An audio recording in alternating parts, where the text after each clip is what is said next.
wanted to share with you at the beginning a short video. Weimar Institute, from where I'm coming from, it's expanding quite a bit. And nowadays, the college is accredited. The same body that accredits Walla Walla and Loma Linda and La Sierra accredits us.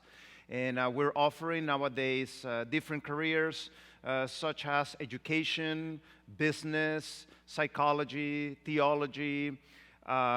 We also have pre-medical, pre-dentistry, pre-physical therapy.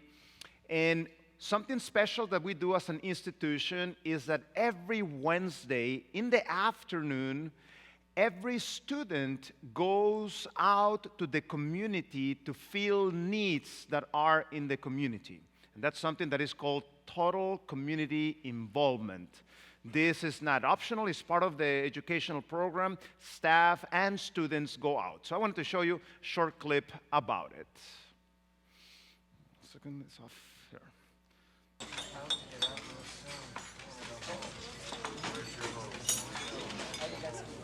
I'm tired of being a fake Christian.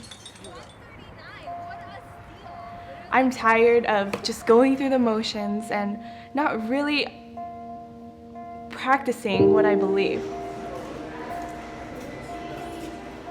We're college students. We hang out, we have fun, and we keep it pretty kosher. But at the end of the day, there's something missing. To call ourselves Christians is not enough. We have to live like Christ. So one day a week, the Institute as a whole, staff and students, take 4 hours out of their day to go do ministry. 100% dedicated to others. Even though it's only been a few weeks, it's already making a huge impact on our lives and on the campus.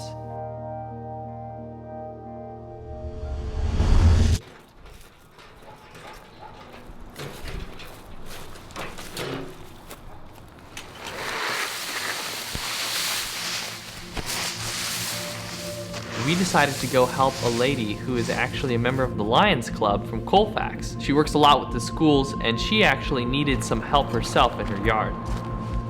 Unfortunately, her husband passed away, and actually 3 people died of cancer in her life recently. She's fallen on some hard times, unable to keep up with the yard, unable to do a lot of these different things.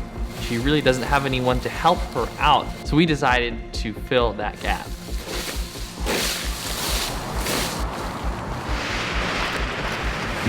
Nice! Oh, beautiful. A lot of leaves here. You know, even though Reiki may not be the most glorious thing you can do, it's amazing how something so insignificant can make such an impact. Doing a fantastic job. Why are you using the word fantastic? Because I don't even recognize the place.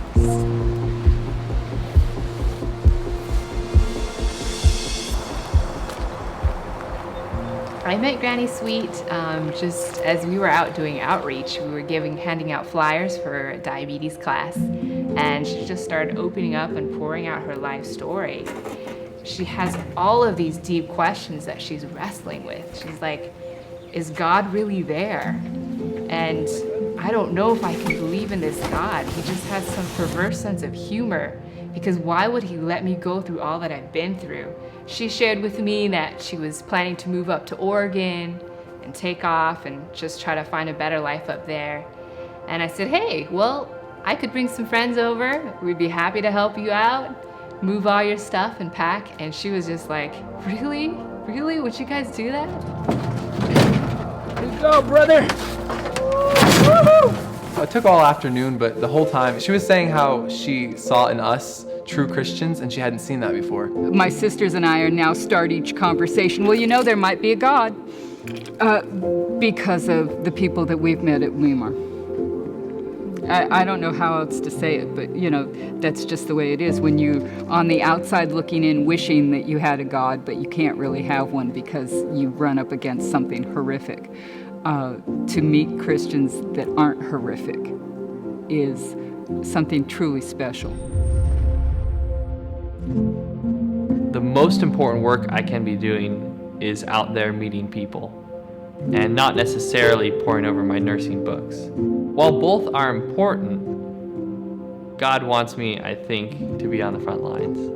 I pray that through TCI, we can truly reveal the true character of God and His love, and that would spark the fire to see this whole world lightened with the glory of God.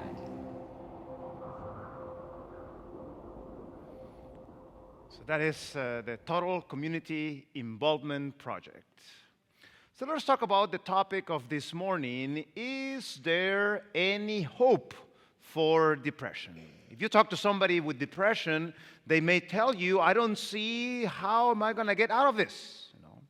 Yet, this morning, you're going to learn that there is hope.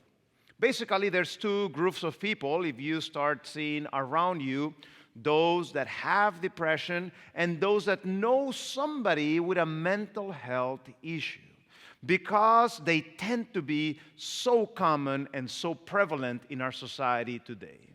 And not only that, when you are having depression, anxiety, and similar situations, your ability to be productive gets decreased. Your ability to be able to work and so forth is decreased, and studies show you actually are going to lose some money secondary to the loss of production of being sick. Journal Nature, one of the top journals in the world, recently ran an article in which they were describing the condition and our understanding of depression currently.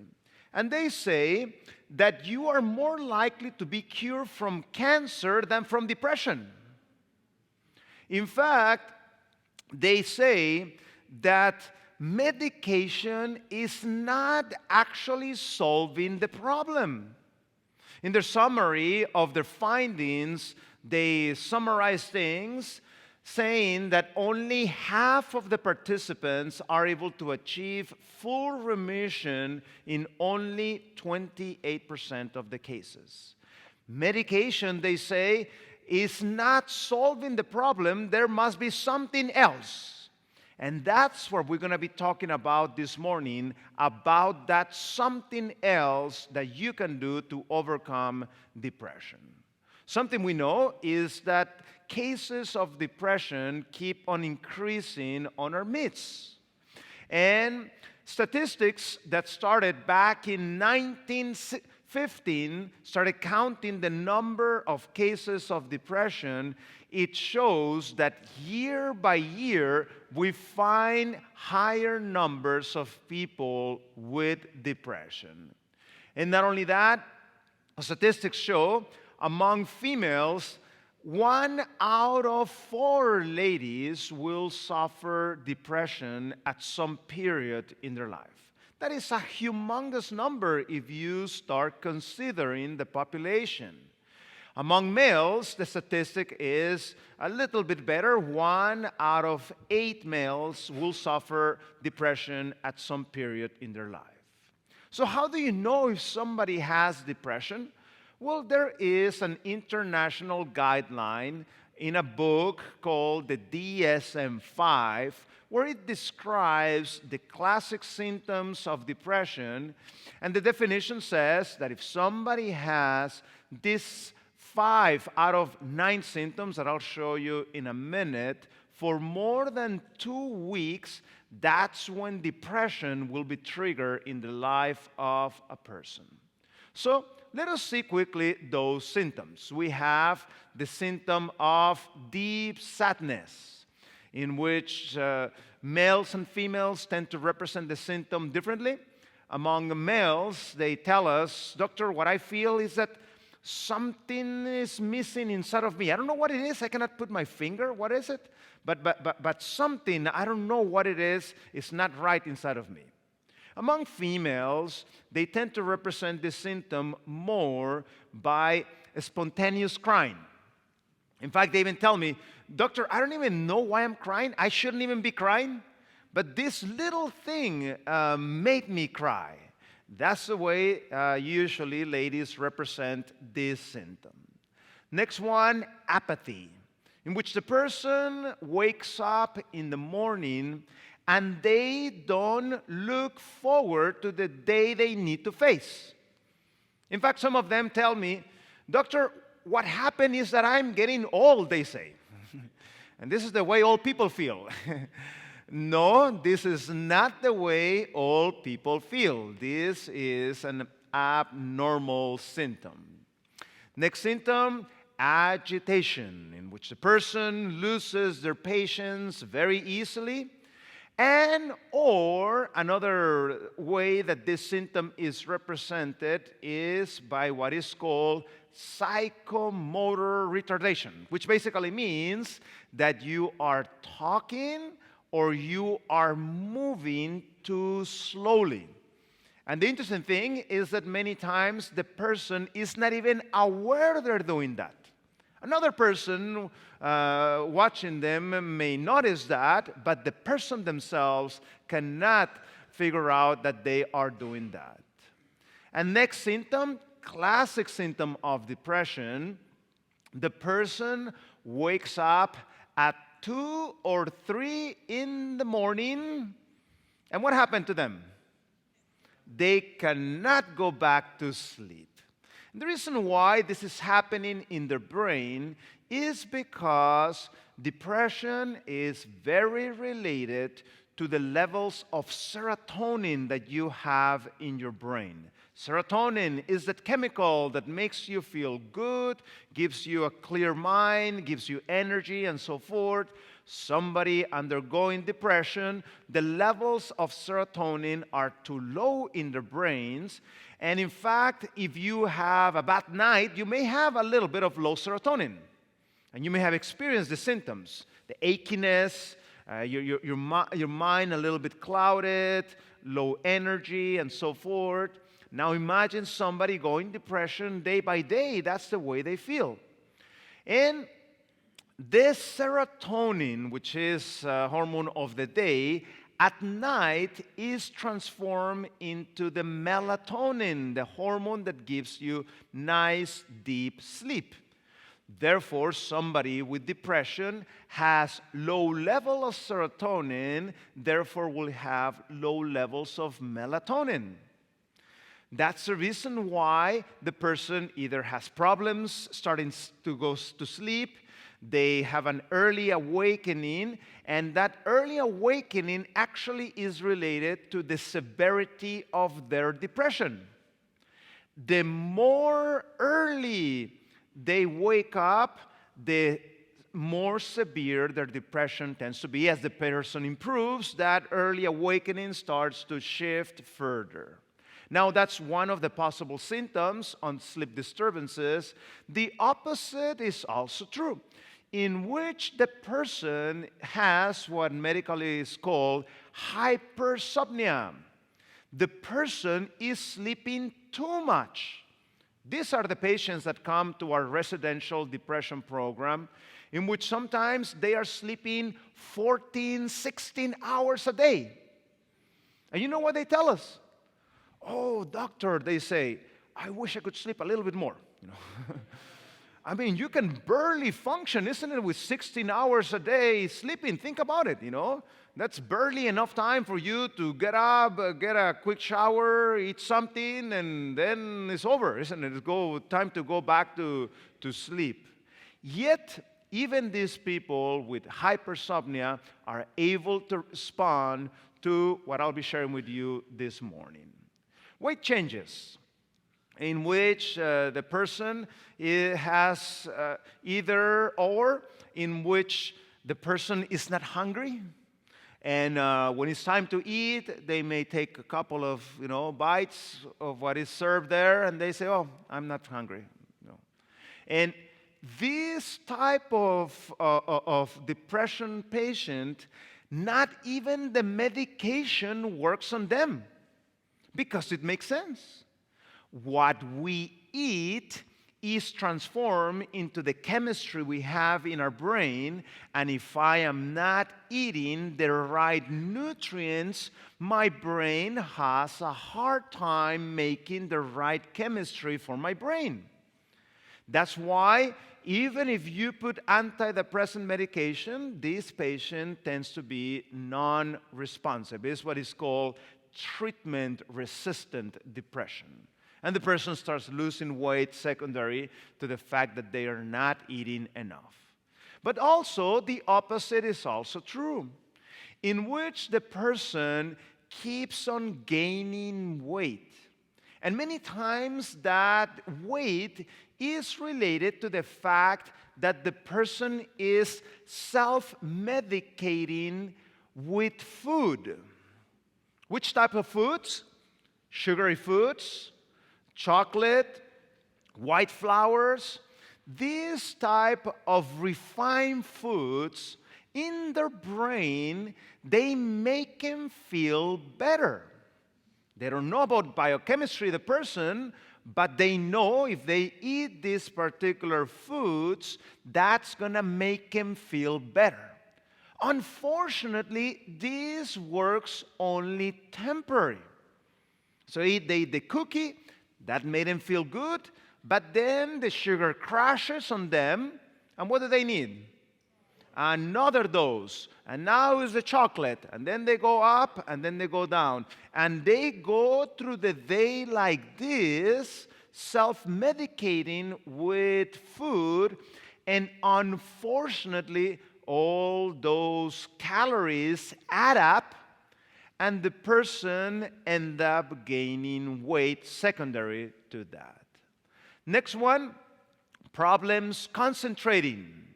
The person is trying to do something, but they have a hard time putting their mind to what they are doing.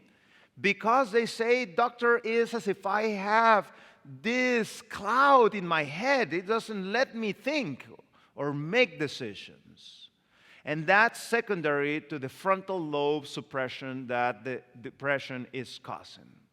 Next symptom, in which the person doesn't feel like they have any value in their lives. And in fact, wrong ideas start coming in their head, thinking that, man, maybe it would be better off if I was not here. That is a wrong idea and never the solution. In fact, you may know some people that may have lost a loved one due to suicide. The tremendous hurt that caused, yes or no? And how long it took for that healing to take place. No, the world is not better off if you are not here. Next one, morbid thoughts, in which the person thinks a lot about disease, in which the person thinks about harming others, or the person thinks about harming themselves, okay? And this is what leads to suicide. And next one, the fatigue. And they tell us, doctor, I don't know what is happening with me. I have this tiredness that just doesn't go away. In fact, it's important that when you go and seek professional help, that you are honest with the person trying to help you. We have cases, for example, this lady and this husband that came to see us. The husband is the one that needed the help. He sit down in a chair. His wife was standing in the back of that chair. And we were suspecting that it was related to depression, so we started asking him questions about it. Do you have problems with your sleep? Are you sleeping too much? Are you sleeping too little? He would say, no. His wife would say, yes. Next question, are you noticing that you're gaining weight or you're losing weight? Are you very hungry? You're not hungry enough? No. The wife, yeah. After 2 or 3 questions, we had to stop the interview and said, wait a minute here. Somebody's telling us the truth. Somebody's not telling us the truth. Who is who, you know? And quickly there, the wife jumped in there, giving us examples very clearly how the husband did have those symptoms, yet he was trying to deny it. If somebody only has 2 to 4 of the symptoms, is what we call a minor depression. Things are not completely bad, but things are not completely well. And the heart of our depression program, we have published that in the following article. You can find this article for free. Go to my ResearchGate page that I've been telling you. I'll show it to you in a minute. And you can access that article. When we published this paper, we paid $3,000 to make it an open article, which means anybody can read this article without needing to pay something to a paywall or a journal. So in this article, we are proposing that depression do have causes, and by identifying those causes of depression, you can reverse the depression in most of the cases. So here are the 10 groups of causes. If you go the way we published this paper, we went to the scientific literature, we looked for causes of depression, we found more than 100 causes of depression. And what we did, we grouped those 100 plus causes into 10 groups of causes. So these are the 10 groups of causes. Number one, what is called the genetic factor. Genetic factor, it would qualify for genetic factor if the person has a family with depression, if they have relatives close by that have committed suicide, that would qualify for the genetic factor. Next one, developmental, in which has to do with how the person was raised. If they had some sort of abuse when they were small, if they were being fed a lot of junk food when they were young, that would qualify for that. Also would qualify for developmental if there was an alcoholic or a drug addict in their home, okay? Or if they are a female and the first menstrual period happened before the age of 11, any of those things would qualify for the developmental. Now, here is the good news, bad news. Bad news is that you cannot do much for these two. These things are in your past. Good news is the following. In order to develop depression, you need to have 4 or more of these causes active in your life. So you may have both of these.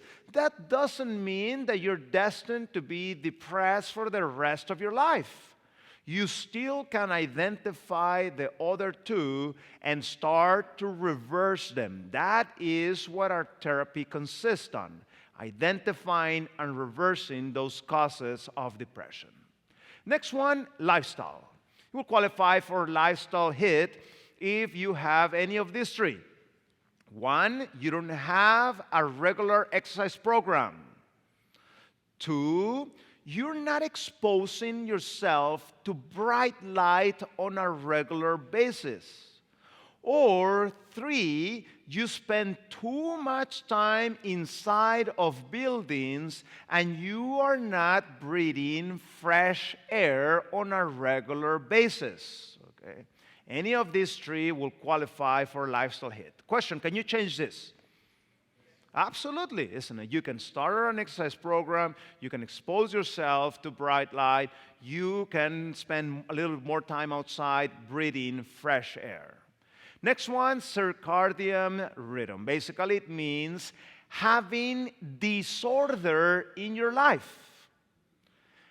People having insomnia on a regular basis, people having irregular times of going to bed and waking up, including on the weekends, by the way, and also not having regular times of eating and fasting, or people eating between meals. Any of these things would qualify for the circadian rhythm. Can you put order in your life? Yes or no? Yes, it's possible to have a more structured program in your life.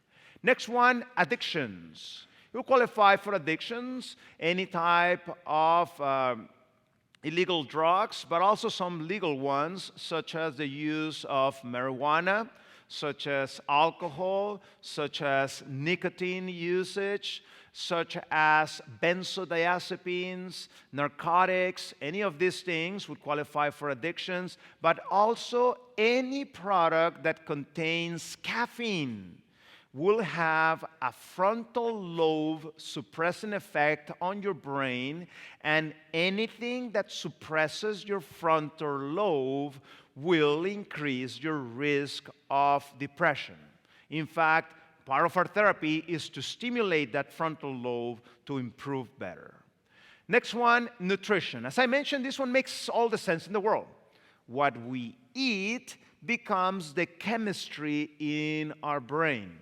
So it will qualify for nutrition hit if the person is eating too much junk food, if the person is eating too much animal products, or it will qualify if the person is not eating certain key nutrients, such as omega-3, not from fish, but from animal sources, such as folate, such as iron, such as vitamin B12, and many other key nutrients that need to be on board for the brain to function properly. Next one, toxins. You will qualify for the toxic hit if you have exposure to certain toxics in the environment, such as cadmium. You won't be exposed to this unless you work in a certain factory that they're dealing with batteries and this type of things. But more commonly, more exposure happens to things like lead. If you live in a very old home, in the old days, many of the pipes of water had lead.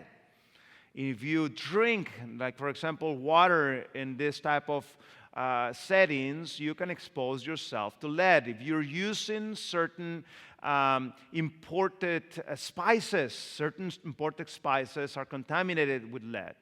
But the most common exposure to toxins happen to be mercury. And mercury is found, sadly, I published a paper on fish consumption and depression, and in that study, you can find it on my ResearchGate, I cite another study that says that today every fish has methyl mercury. Unfortunately, the tremendous pollution that we are causing, it's coming back to us. And sadly, we are polluting our rivers and our oceans, and that's coming back to us. Next one, it's 3 in 1. Number one, not having a good social network around you. This is such an important thing. The next lecture, that's what we're going to focus on. Second factor, having stress that is chronic, day by day by day by day, usually in the form of relationship problems, or in the form of having a boss, that is not very nice, and working in that environment every single day. It's not good for your mental health. Or the 3, having lost something important, such as a dear loved one, a job, something very dear to you, and not being able to overcome that loss. Any of those 3 will qualify for that 8th factor. And then 9, medical condition. Medical condition is the exception of the rule. I told you, you need how many? 4 or more of this in order for the depression to take place. This one by itself can trigger depression. It will qualify as a medical condition, things like problems in your hormones, okay, such as a thyroid issue that needs to be dealt with and treated correctly, such as female hormones a little bit out of control, such as male hormones like testosterone too low, such as autoimmune conditions that need to be controlled, liver problems, kidney problems, also certain viral sicknesses such as hepatitis C and so forth.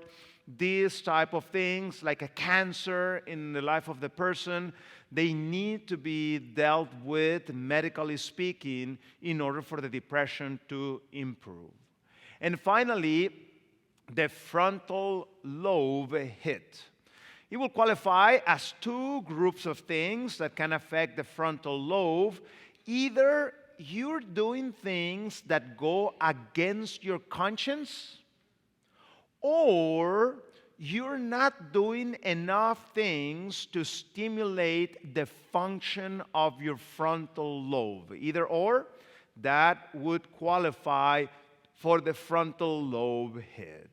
So, this wise saying says, the condition of the mind affects the health to a far greater degree than many realize.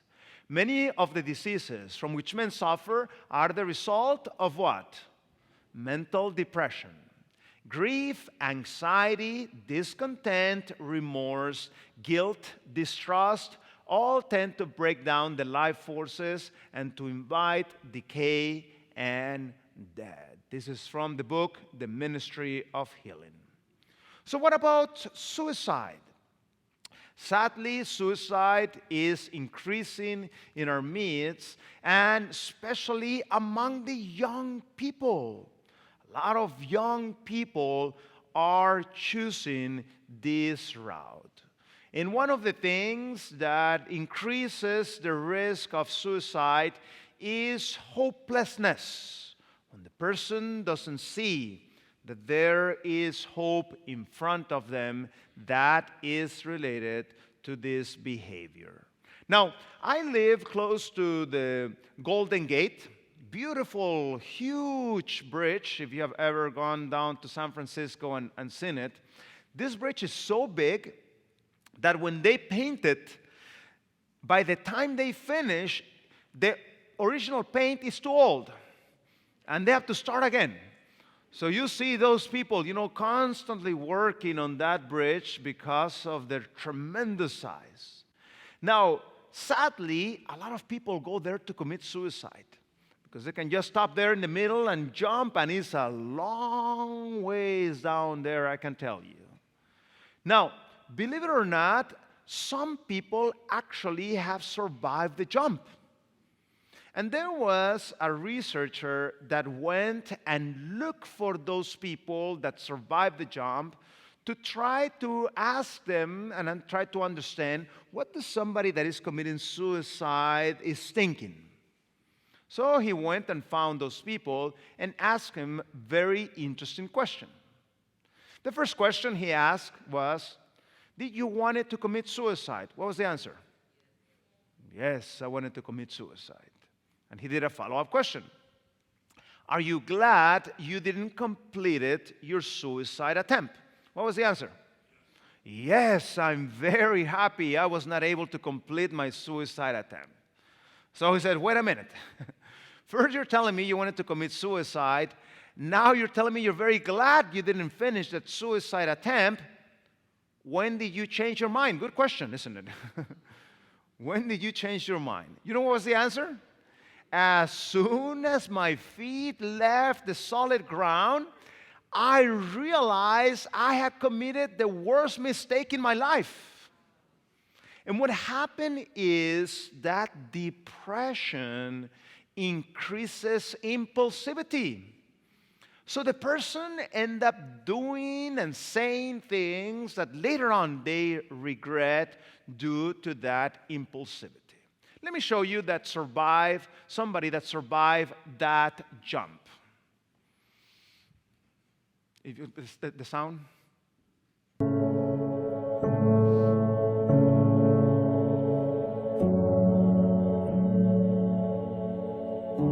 You say the demon in your head said, all right, now's the time to jump, do it. Yeah. What was your next memory?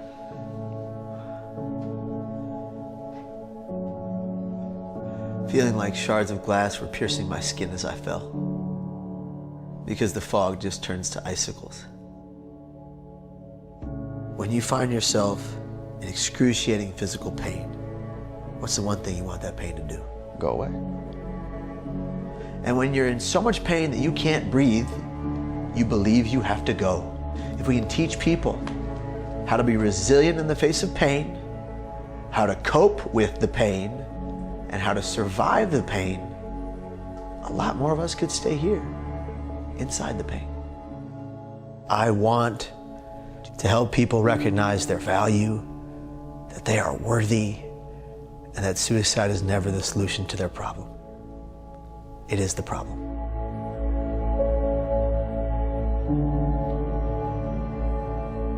And that's what we do in our program, giving people the tools so that they can handle that pressure and change the way they think.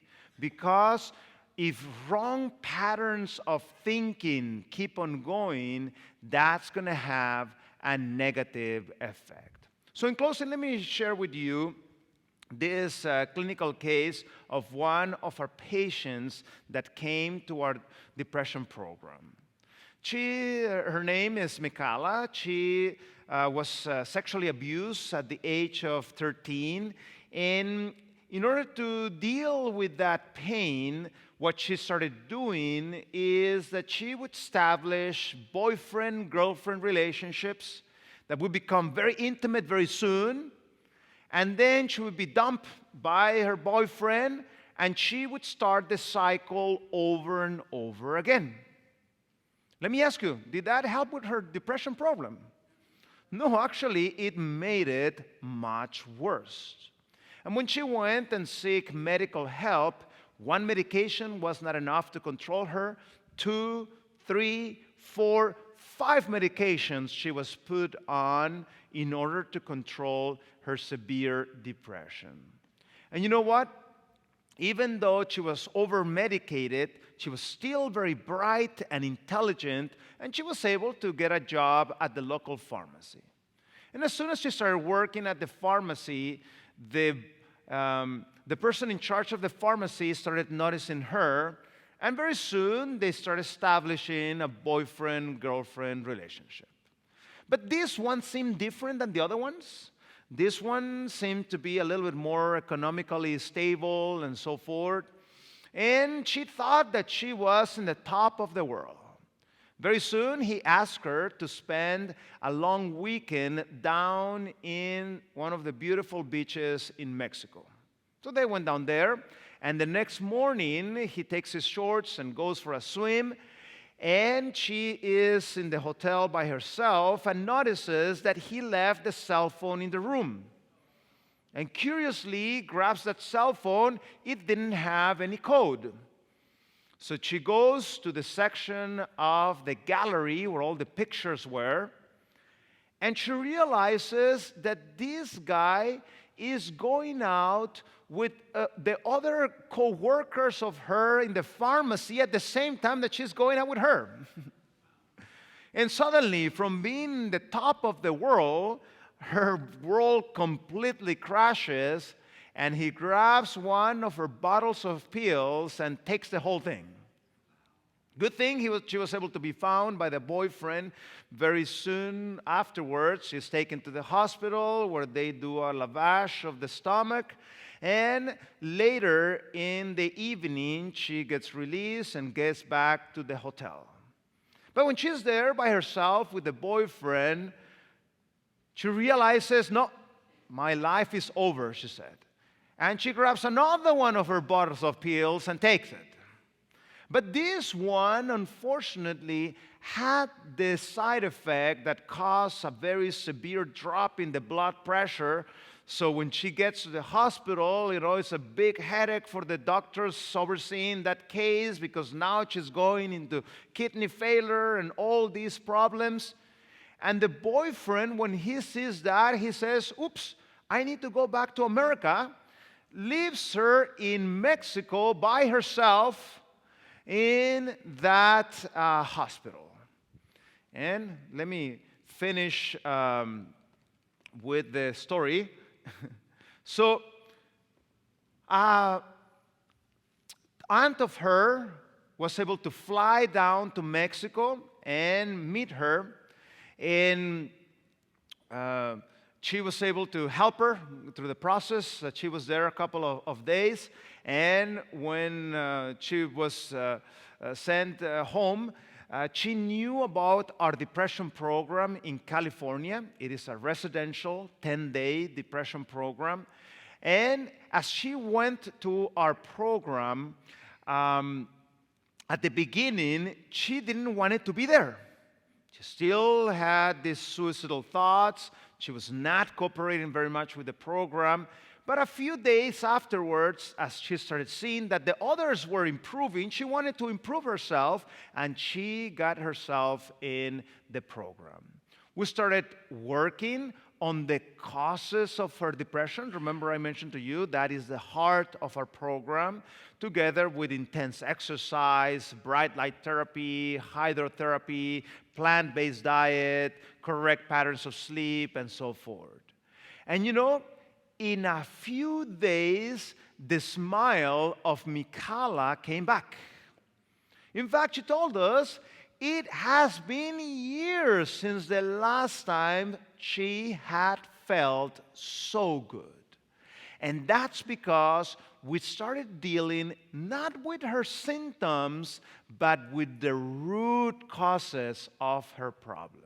In fact, Mikala today doesn't take a single psychiatric medication, and she is able to operate and work full-time, completely depression-free.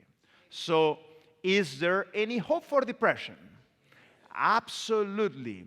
As you identify and reverse the causes of depression, you will be able to overcome depression. Thank you very much.